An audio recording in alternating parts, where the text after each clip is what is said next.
I'm Matthew with Cerakote. Today we're going to show you how to dial down your spray gun for freehand stencil work. This method, when used with freehand stencils, creates textured looks to add detail to custom designs and increases efficiency by eliminating the need to lay vinyl. To start, set your air pressure for the coating series you are using. Next, set all of the knobs on your spray gun to the fully closed position by turning your pattern adjustment knob, fluid adjustment knob, and air adjustment knob clockwise until closed. Then, turn your pattern adjustment knob one full turn counterclockwise. Now, set your fluid adjustment knob at a half of a turn counterclockwise.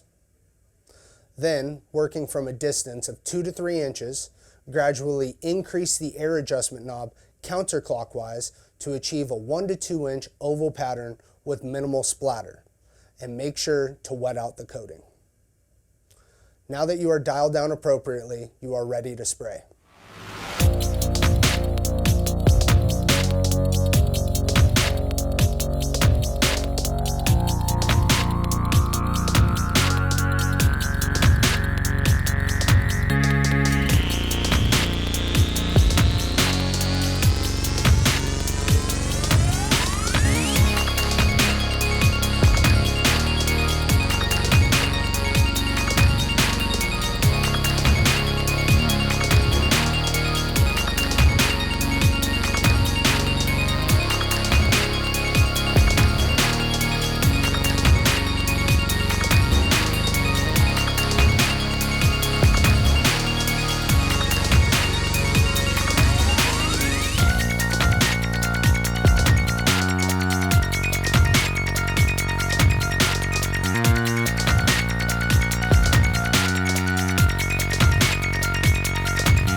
Here's a pro tip when using freehand stencils.